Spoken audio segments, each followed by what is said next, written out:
సత్య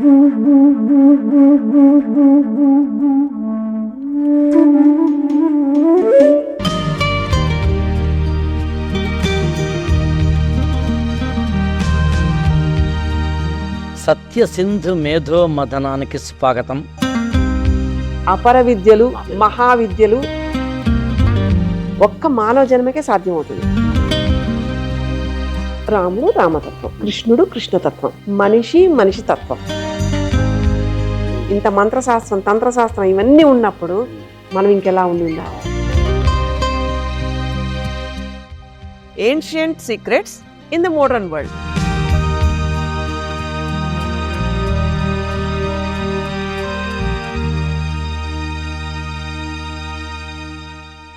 మనం వివిధ ఎపిసోడ్స్లో మానవ శరీరానికి సంబంధించింది కావచ్చు, కాస్మిక్ ఎనర్జీతోటి మన బాడీలీ ఎనర్జీతో కూడిన అనుసంధానానికి సంబంధించింది కావచ్చు, అటు మార్మికతో, ఇటు తాంత్రికతో, అటు వామ దక్షిణ ఆచారాల లాంటి వాటి యొక్క అంశాలని స్పృశించడము, ఇటు యోగతత్వము, పతంజలి యోగ శాస్త్రం మొదలుకొని అనేక అంశాలు, ఇలాంటి అనేక అంశాలను చర్చిస్తున్న క్రమంలో మహాభారతము, రామాయణము, భాగవతం భారతీయులకు అత్యంత కీలకమైన పవిత్రమైన గ్రంథాలు.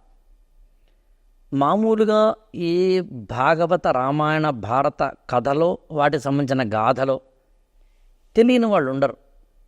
కానీ తెలిసిన ఆ కథల వెనకాల తెలియని ఎన్నో అంశాలు మర్మంగా, రహస్యంగా ఉండి ఉండాలి. ద్రౌపదికి 5 భర్తలెందుకు? ధృతరాష్ట్రుడికి 100 మంది పిల్లలెందుకు? ఆయనకు కళ్ళు లేకపోవడం ఏంటి? గాంధారి కళ్ళకు గంతలు కట్టుకోవడం ఏమిటి? కృష్ణుడికి 8 మంది భార్యలు, రాధ మళ్ళీ వేరే ప్రత్యేకంగా కాకుండా మళ్ళీ 16,000 మంది గోపికలేంటి? క్షీరసాగర మథనమేమిటి?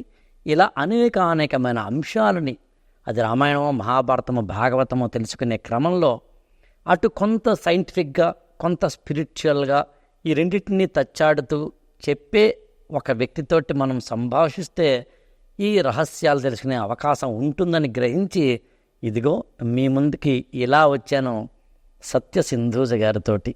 నమస్కారం అండి. నమస్తే అండి. నేను ఇంట్రడక్షన్లో చెప్పినట్టుగానే రామాయణము, మహాభారతము, భాగవతము గర్భవతిగా ఉన్న భార్యని అడవులకు పంపించిన రాముడై ఉండవచ్చు, తాటక సంహారానికి సంబంధించిన అంశంలో రాముడు తీసుకున్న ధీరోదాత్తత ఉండవచ్చు, 5 భర్తల్ని కలిగిన ద్రౌపది ఉండవచ్చు. మొత్తంగా ఒక రామాయణ, మహాభారత, భాగవతాలను మీరు ఎప్పుడైనా జస్ట్ అనుకున్నప్పుడు, మీ మైండ్కి ఎప్పుడైనా వచ్చినప్పుడు వీటి వెనకాల ఉన్న మార్మికతలు ఎప్పుడైనా మీరు అనుకోవడం కానీ, వాటి మీద శోధించడం కానీ చేశారా? చేస్తే ఏంటవి? రాముడు రామతత్వం. రాముడు ఆచరించినది ఒక తత్వంలా కనుక చూసినట్లయితే రాముడు రామతత్వం, కృష్ణుడు కృష్ణతత్వం, మనిషి మనిషి తత్వం. ఎందుకంటే నరుడు నారాయణుడయ్యాడు ఈ తత్వం ద్వారా. ఇది ఇలా ఉండాలి, ఇది ఇలాగా చేస్తే మీకు మంచిది అని ఆచరించి చూపించిన తత్వాలు ఇవన్నీ. ఎప్పుడో ద్వాపర యుగంలో జరిగిన యుద్ధాన్ని చూస్తే మనకి కలియుగంలో ఈ టైంకి వచ్చేటప్పటికి రోజు మనలో కురుక్షేత్రం జరుగుతూ ఉంటుంది. ఆలోచనల యొక్క ఉరవడిలో ఏ కత్తి ఎటు వెళ్తుందో తెలియని నాలుకతో, పదాలతో ఇష్టం వచ్చినట్టు యుద్ధాలు చేసేస్తూ ఉంటాం మనకు కనిపించిన దాంతో. సో ఇంత కురుక్షేత్రంలో పద్మవ్యూహంతో ఉన్న వాళ్ళు ఎవరు? కృష్ణుడు ఎలా ఉంటాడు? పంచపాండవులు ఏంటి? వాళ్ళ స్థితి ఎలా ఉంటుంది? పంచపాండవులు మన పంచేంద్రియాలు, ఆలోచనలు కౌరవ సైన్యం. మనం నిలిపి చూస్తున్నవాడు, ఇదంతా తమాషాలా చూస్తున్నవాడు కృష్ణుడు. ఎందుకంటే కూడా ఉండి యుద్ధం చేస్తూ దాంట్లోనే ఉంటూ చేయిస్తున్నవాడు.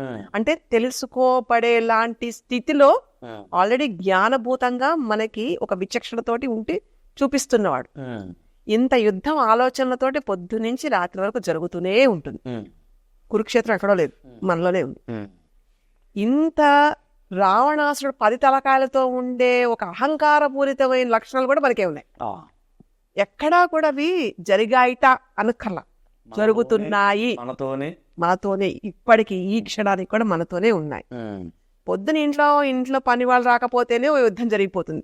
అది కనిపించే ఇంట్లో కురుక్షేత్రం. ఏది చెయ్యాలో ఏది వద్దో తెలియక సతమతం అవుతున్న, బ్యాలెన్స్ చేయలేకపోతున్న భావాలకి ఎక్కడో ఒక్కడ ఒక రాట్రం ఉండాలి. రాట్రం అంటే ఒక కట్టుబాటు, ఒకటి దానికి అతికి ఉండడం. అది ఇల్లు అయితే మనం ఇంటి గర్భం అంటాము, శరీరం అయితే జీవుడు అంటాము. ఆ జీవుడి యొక్క రాట్రం మనం పట్టుకునే ప్రయత్నం చేస్తే ఈ కురుక్షేత్ర యుద్ధాన్ని కృష్ణుడు ఎలా అయితే ఇది భగవద్గీత చెప్పి ఇలా చేశాడో, సంజయుడు ఎలా అయితే ధృతరాష్ట్రుడి కనిపించింది కూడా కనిపించేలా చేశాడో, అలాంటిది ఒకటి రాతతత్వంతో ప్రేమతో కూడిన ఒక ఫ్రీక్వెన్సీని ఎలా అయితే మెయింటైన్ చేస్తామో అప్పుడు ధర్మం గెలుస్తుంది. యుద్ధంలో పంచపాండవులు గెలుస్తారు. పంచపాండవులు అంటే మీ ఉన్న 5 ఇంద్రియాలు సక్రమంగా నడవబడతాయి. దాంట్లో జీవుడిని కూర్చోబెడతారు తీసుకెళ్ళి. ఇంత కురుక్షేత్రాల్లో ఇన్ని ఆలోచనలలో మనకి 100% పనికిరానివే.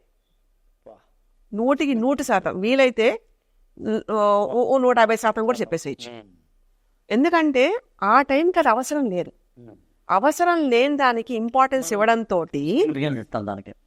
ఆ ఇస్తుండడం వల్ల 3 జరుగుతున్నాయి ఇక్కడ. నీ time loss, energy loss and you're confused. ఈ 3 ఎప్పుడైతే జరుగుతున్నాయో ఫస్ట్ పడేది కాన్ఫిడెన్స్ లో అయిపోతుంది. అప్పుడు తెలియని తికమక స్థితిలో ఏది చెయ్యాలో తెలియక ఏదైనా చేసేయాలన్న దాంట్లో ఇప్పుడు ప్రస్తుతం యువత అని కాదు, ప్రతి వాళ్ళకి, పర్టికులర్ స్టూడెంట్స్, అతనే కురుక్షేత్ర సంగ్రామానికి ముందున్న అర్జునుడు. ఇలాంటి దాంట్లో దీనికి లైభ్యం మాస్మగమని నాకు ఏమంటాడంటే వణుకు పుడుతోంది, చెమట పడుతోంది, నరాలన్నీ తెగిపోతున్నాయి, అవతల చూస్తేనేమో నా వాళ్లే యుద్ధం చెయ్యాలో లేదు మానాలో తెలియదు, యుద్ధం చేయమని ఓసారంటావు, వద్దని ఓసారంటావు, ఈ లాజిక్ ఇదంతా నాదే అంటావు, నువ్వు కష్టపడంటావు, రిజల్ట్ ఎక్స్పెక్ట్ చేయొద్దు, కర్మణ్యవాధికారస్తే మా పరేషు కాదరా అంటావు. ఇలాంటి ఇంత చూస్తూ జెండాపై కపిరాజులాగా మళ్ళీ ఆవేశం ఉంటూనే ఉంటాడు. మనం వచ్చింది ఆ జాతి నుంచి కదండి. అలా చూస్తూ ఉంటే యుద్ధం అనేది ఆటోమేటిక్ గా అది కావాలా వద్దా దాని పని చేసుకుని వెళ్ళిపోతుంది.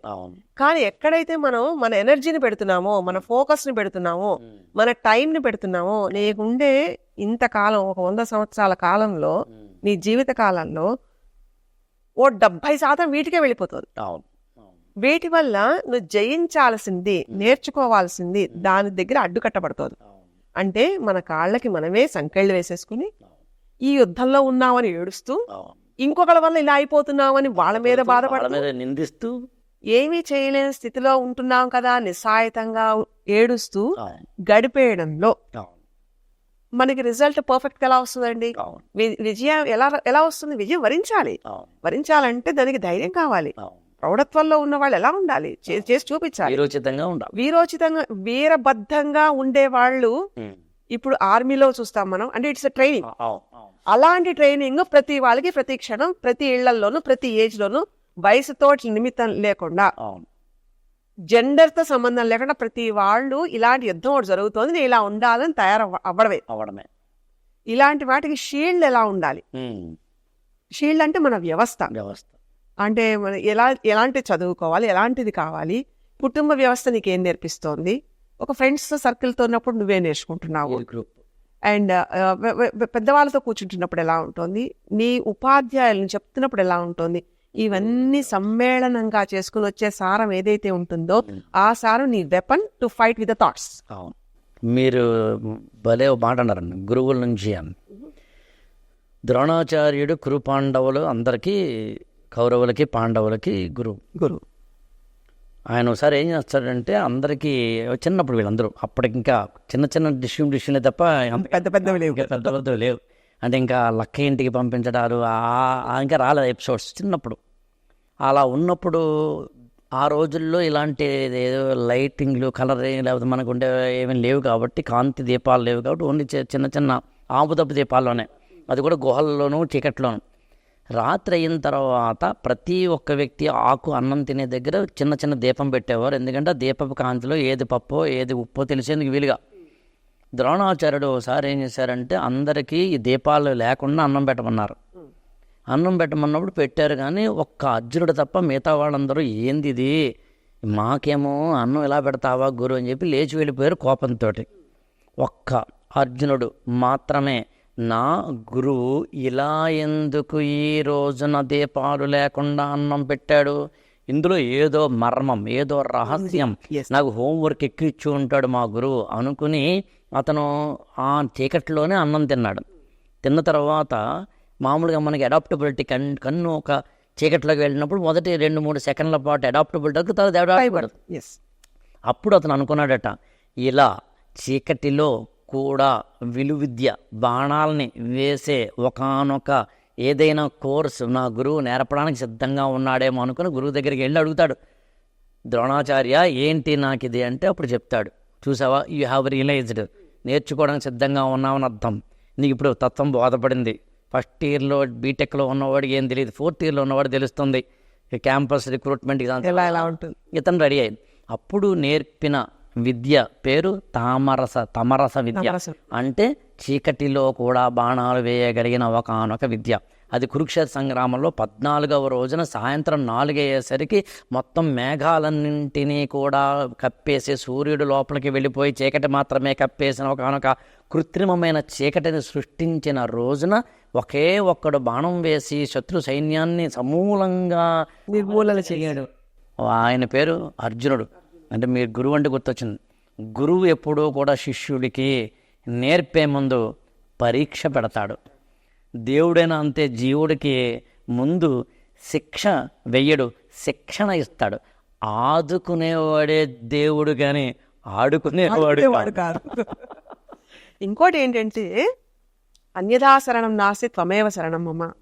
ఏది చేసినా ఏది చెప్పినా గురువు చెప్పారు, పెద్దవాళ్ళు చెప్పారంటే విని చేస్తున్నప్పుడు వచ్చేంత results with lot of knowledge మామూలు వాటిల్లో ఎదురు ప్రశ్నలు వేస్తే రాదు, భయాలతో ఉంటే రాదు. ఎందుకంటే మన ఇంద్రియాల మీద జయించడం, ఇంద్రియాలు మన పట్టులో ఉండడం, మన ద్వారా అవి వాటిని ప్రదర్శించడం అనేది, అంటే జీవుడు ఇంద్రియాలను వాడాలండి. ఇంద్రియాలు మనసుతోటి ఉండేంత చంచలత్వంతో ఉన్నప్పుడు వినిపించుకోదు, గమ్యం చేరుకోలేం.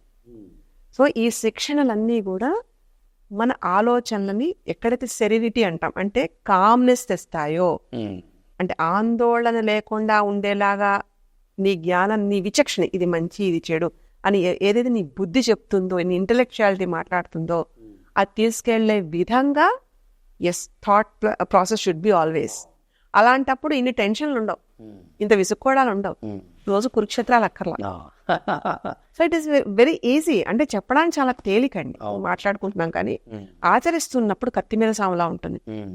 ఎందుకంటే ఏది అనాలో ఇంతమందిని మెప్పించాలి, ఇంతమందితో ఉంటూ కూడా తాను ఉంటూ లేకుండా ఉండే ప్రవర్తన ఏదైతే ఉంటుందో అది ఆలోచన సరళి యొక్క ఉద్ధృతని తగ్గిస్తుంది. ఆ ఉద్ధృత ఎప్పుడైతే తగ్గుతుందో వినడం, వినమ్రత, వంగడం అనేవి అలవాటు అవుతాయి. That is politeness. చెప్పారు, వినాలి, చెయ్యాలి అని. ఇంత ఆ ఒక్క సూత్రం పట్టేసుకుంటే మనం ఇంత పెద్ద యుద్ధాలు అక్కర్లా, చిన్న చిన్న ద్వంద్వ యుద్ధాలు లాంటివి ఓకే. ఇంకోటి అండి, యాక్చువల్గా మనకి బేసికల్గా మొత్తం మన జీవితానంతటినీ నిర్దేశించేదనండి, పాడు చేసేదనండి అరిషడ్ వర్గాలు: కామ, క్రోధ, లోభ, మోహ, మద, మాత్సర్యాలు. మొత్తం మహాభారతం చూస్తే టోటల్గా ఈ అరిషడ్ వర్గాలతోటి కూడినది. వాటిని జయించడానికి సంబంధించిన విజ్డమ్ మనం ఏదైతే దానికి సంబంధించిందో నేను బలంగా నమ్ముతాను. మత్సరం అంటే అసూయ. పాండురాజు కుంతి మాద్రులతోటి హాయిగా కాపురం చేస్తున్న వ్యక్తి అడవులకు వెళ్ళి అనుకోకుండా ఒక జంట లేడీల మీద ఒక బాణం వేయడం వల్ల వాళ్ళిద్దరూ మునులయ్యి మునిపత్ని అయ్యి ఇచ్చిన ఒకనొక శాపం, నువ్వు కనుక సంసారంలో పాల్గొంటే నువ్వు చనిపోతావు అనే దాంతో భార్యలతోటి కలిసి అడవులకు వెళ్ళిపోయాడు. కానీ అక్కడ పిల్లలు పుట్టారు. ఈయన కాకపోయినా మొత్తం మీద ఆవిడకున్న దూర్వాస మహాముని ఇచ్చిన కానొక వరంతో పుడతారు. అది మహాభారతం తెలిసిన కథే. పాయింట్ ఏంటంటే తనకు పిల్లలు లేరు కాబట్టి నేను ఇంకా ఆ మొత్తం రాజ్యాన్నంతటినీ విడిచిపెట్టేసి అన్నయ్య ఓ ధృతరాష్ట్ర నువ్వు నీ పిల్లలు రాజ్యాన్ని చూసుకోండి అని చెప్పి వెళ్ళిపోయాడు. కట్ చేస్తే మళ్ళీ 5 పిల్లలతోటి మాద్రీను పాండురాజు మరణించిన తర్వాత మళ్ళీ కుంతీదేవి 5 పిల్లల్ని తీసుకుని మళ్ళీ రాజ్యానికి హస్తినాపురికి వచ్చి బావగారు బాగున్నారా, ఇదిగో మా పిల్లలతో 5 అన్నప్పుడు ధృతరాష్ట్రుడికైనా ఎవ్వరికైనా కలిగేది మత్సరమే. ధర్మానికి మత్సరానికి మధ్యన సంఘర్షణ, అది కూడా యుద్ధమే కదండి. యుద్ధమే కదా. అప్పుడు అందులోంచి కామక్రోధ లోభ మోహ మద మత్సర్యాలన్నింటితోటి కూడిన మానవ జీవితానికి బీజమైన అసూయ అనేది, ద్వేషం అనేది ఆ ధృతరాష్ట్రుడి యొక్క పొందడంతో మొదలుపెట్టి మొత్తం మహాభారత కథ అంతా ఉంటుంది. ఇప్పుడు నా తమ్ముడు పిల్లలకి నేను అర్ధరాజ్యం నా పిల్లలతో సమానంగా ఇవ్వాలా, ఓ ధర్మం. నా పిల్లల్ని బాగా చూసుకోవాలా, మరో ధర్మం. వెళ్ళిపోయిన అతనికి ఎందుకు ఆస్తులు హక్కు ఉంటుంది, ఇంకొకటి. వెళ్ళిపోయిన నా తమ్ముడే కదా, ఇంకొకటి ఉంటుంది. నా తమ్ముడు లేడు కానీ నా మరదలుంది, ఆవిడ వచ్చింది అర్థించింది కదా అని ఇంకోటి ఉంటుంది. ఈ పిల్లల్ని నా పిల్లలతో కలిపి చూసుకోకూడదు ఉంటుంది. ఒక విధంగా చెప్పాలంటే ఇవాళ మన ఎదురుకుండా జరుగుతున్న కురుక్షేత్ర సంగ్రామాలు, కౌరవ పాండవ ఏదంటే కజిన్ బ్రదర్స్ యొక్క యుద్ధాలు అన్నీ కూడా అక్కడే కనిపిస్తాయి మనకి. ఓన్ బ్రదర్స్ లోనే ఉన్నాయి అన్నీ ఓన్ బ్రదర్స్ యాక్చువల్గా. అందునేనండి పంచ ఇంద్రియాలు ఏవైతే ఉన్నాయో అవి మనల్ని పూర్తిగా అయితే ఉత్తమమైన మార్గానికి లేదా అధమ మార్గానికి పంపించే అత్యద్భుతమైన ఆయుధాలు లేదా మార్గం, మీరు చాలా ఎపిసోడ్లో చెప్పినట్టుగా. అందుకని పంచేంద్రియాలు ఎప్పుడూ కూడా మనిషిని తెలియకుండానే బలహీనతల వైపు తీసుకెళ్తాయి. అది నాలుక కావచ్చు, కన్ను కావచ్చు, ముక్కు కావచ్చు, చెవి కావచ్చు, చర్మం కావచ్చు, వాటి పనే అది. అసలు ఆ పంచేంద్రియాలలోంచి వచ్చిన దాన్ని మనం స్వీకరించడంలోనే మన యొక్క ఎమోషనల్ ప్లాట్ఫామ్ ఉంది. ఆ ఎమోషనల్ ప్లాట్ఫామ్ని పట్టుకుని మెదడుకి లేకపోతే ఇతరత్ర ప్రాంతాలకి పంపించేది వెన్నుపాము. ఆ వెన్నుపాములో ఉన్న మూలాధార చక్రం నుంచి సహస్రారం దాకా వెళ్ళడం ద్వారా ఈ ఇంద్రియాలను నిగ్రహించుకోవడంలోనే ఉత్తమమైన మార్గం. ఇంద్రియాలను నిగ్రహించుకోవడానికి మనకి 5 కోశాలలో బుద్ధిమయ కోశం అని ఉంటుంది. బుద్ధి ప్లేన్ అంటాం. ఆ బుద్ధిమయ కోశం నేను ఎక్కడో విన్నానండి, ద్రౌపదటన్. ఎలాగంటే 5 ఇంద్రియాలని పట్టుకుని నిలబెట్టేది. వీటిని ఇవి తప్పు చేస్తే, అందునే మనం ఏదైనా ఇక్కడ ఏదైనా వస్తువు ఉంది, నొక్కేసాం. మనం నొక్కేస్తే మన చెయ్యి తప్పు చేసింది, కన్ను తప్పు చేసింది. కానీ శిక్షని ఎవరికి వేస్తామంటే బుద్ధికి వేస్తాం. ఎరా బుద్ధి లేదా క్యాజువల్గా అంటాం. అందుకని పాండవులు చేసిన తప్పులకి ద్రౌపదికి ఎందుకు శిక్ష విధించబడిందంటే తద్వారా బుద్ధిని కనుక కంట్రోల్ చేసుకోవడం, బుద్ధిని కనుక ఒక విపස්සన యోగంతో దాన్ని తీయగలిగితే అప్పుడు ఇంద్రియ నిగ్రహం కలుగుతుంది అని చెప్పడం కోసం. ఇది నేను ఇప్పుడు యాక్చువల్గా ఎక్కడో విన్నది. యాక్చువల్గా లేదండి, ఇక్కడ చూడండి, మాయ కూడా అలానే ఉంటుంది. ఇప్పుడు రామాయణంలో కూడా జింకను చూడడం వల్లే అక్కడ ఉండే ఒక యుద్ధానికి నాంది. ఇక్కడ కూడా అవే 2 జింకలు కదండి. ఇక్కడ జింక అనగానే మనకు ఒక సింబాలిజం కనిపిస్తుంది. It is like very attractive. కానీ అన్ని కావాలని అనుకోకూడదు. అది మన దగ్గరికి వస్తే పర్వాలేదు, కానీ మనం పరిగెట్టి వి షుడ్ నాట్ చేస్. అంటే ఏదైతే మనకి ఈ పంచేంద్రియాలతోటి ఉండే ఒక ఫీల్ ఏదైతే ఉంటుందో, ఆ కళ్ళం ఏదైతే పట్టుకుంటుందో అది సవ్యంగా లేదనుకోండి, అంటే అది అధఃపాతాళాలకు తీసుకెళ్తుంది, లేదా ఉన్నత శిఖరాలకు ఎలా అయితే తీసుకెళ్తుందో తెలియకుండా నీకంటూ ఉన్న నీ వాళ్ళకు కూడా ఉత్తమగతులు కల్పిస్తుంది. ఇంత ఉత్తమగతులు కల్పించేది బుద్ధిక్ ప్లేన్ అంటాం, కాజువల్ ప్లేన్ అంటాం. అంటే నేను ఇలాగా ఈ డిఎన్ఏ తోటి ఇలా ఉన్నాను అంటే నాకు ఇచ్చిన ఈ కారణ శరీరం ఎంత ఇంపార్టెంటో నాకు వాళ్ళు అంతే ఇంపార్టెంట్. వాళ్ళ ఆలోచన పరిధి వల్ల కూడా నేను ఇక్కడ కర్మ అటెండ్ అవ్వచ్చు. మీరు వాళ్ళు అంటే పితృదేవతలు అంటే మన పూర్వీకులు. పితృదేవతలు అంటే వాళ్ళ నుంచి మనం వచ్చాం కాబట్టి పితృలోకం ఇస్ దేర్. పితృలోకం ఎందుకంటే ఈ బుద్ధి అక్కడ దాకా కరెక్ట్. మన ముందు తరాలలో మరణించిన వారందరూ ఉండే ప్లేస్. ముందు తరాల్లో వెళ్ళిపోయిన వాళ్ళందరూ అది ఎలాంటి మరణం అవ్వచ్చు, కానీ వాళ్ళు మన యోగం కోసమని మన క్షేమం కోసమని మీరు చెప్తున్న ఇదే బుద్ధి ద్వారా మన బుద్ధి ప్లేన్ నుంచి మన అనాథ చక్రం నుంచి సిగ్నల్స్ తీసుకుని మనకి పంపిస్తారు. నిజంగా ఉండే భగవంతుడు ఎలా ఉంటాడో లేదో మనకి తెలియదు, కానీ మన పూర్వీకులు ఉన్నారు, మనం ఉన్నామంటే మన పూర్వీకులు ఉన్నట్టే. అలా ఉన్నారంటే దిస్ ఇస్ వాస్తవం. అంతే. నువ్వు బాగుండాలన్నా మంచిగా ఉండాలన్నా మరణించిన మన పితృదేవతలు ఒక లోకంలో ఉండి మనల్ని ప్లేన్లో ఉండి, ఎస్, అది భావనాత్మకమైన ప్లేన్ అంటారండి? అంటే మనం అనుకుంటున్నామా వాళ్ళు నిజంగా ఉన్నారంటారా? నిజంగా ఉండబట్టే ఇప్పుడు ఇలాంటి ఉండే ఒక విద్యలన్నిటికీ సాకార రూపంలో సైంటిఫిక్ ప్రూఫ్ చేయడానికి ఎన్నో కేసెస్ ఉన్నాయి. ఓకే. అంటే ఇక్కడ ఫిజికల్ గా చూసుకున్నాం అనుకోండి, మనకి చిన్న చిన్న దెబ్బలు అయితే శరీరం తగ్గించేసుకుంటుంది. కొన్ని మెడికల్ కి అర్థం కానివి, కానీ శరీరం అవస్థ పడుతున్న దానికి అక్కడి నుంచి మనకు సమాధానం వస్తుంది. వాళ్ళ పూర్వీకుల నుంచి ఎక్కడన్నా ఏదైనా ఈ రిచువల్స్ అవ్వచ్చు, చాదస్తం అని నేను చెప్పట్లా, ప్రాక్టికల్లీ ప్రూవెన్, ఏదైనా మాని ఉండడం వల్ల అవ్వచ్చు, లేదా వీళ్ళు ఇంకా యోగ్యకరమైన దాంట్లో వీళ్ళు అనుకున్నది చేయలేకపోతున్నప్పుడు కూడా శిక్ష లాగా ఒక ఇబ్బంది కలగజేస్తుంది అక్కడి నుంచి వచ్చే కమాండ్ వల్ల. సో ఆ ప్యాటర్న్ లో ఈ బుద్ధితోటి మనం దానికి ఆ ట్రావెలింగ్ కి వెళ్తాం. మనం ఆ డైమెన్షన్ నుంచి దీన్ని డీకోడ్ చేస్తాం ఇక్కడికి. అంటే చనిపోయిన వారికి జరిపే అంత్యేష్టి కర్మలతో మొదలుకొని అక్కడి నుంచి శ్రాద్ధ కర్మల వరకు అన్నింట ఈ సింబాలిక్ గెస్చర్స్ ఉన్నాయి. ఎందుకు నేను ఈ పదాలు వాడానని చెప్తాను మీకు. రామాయణంలో రావణాసురుడికి అంత్యేష్టి కర్మల దగ్గర నిర్వహించింది రాముడు. వాలి సుగ్రీవులకు సంబంధించిన యుద్ధంలో సుగ్రీవుడు వాలిని సంహరించిన తరువాత తార అడుగుతుంది, ఏమయ్యా నా భర్తని ఇలా చంపడం నీకు న్యాయమా, చెట్టు చాటు నుంచి అని చెప్పేసిన తర్వాత అంత్యేష్టి కర్మల్ని దగ్గరుంచి నిర్వహించిన వారు రాముడు. జటాయుకి 2 యక్షప్రశ్న అని చెప్పి మహాభారతం ఉంటాయి.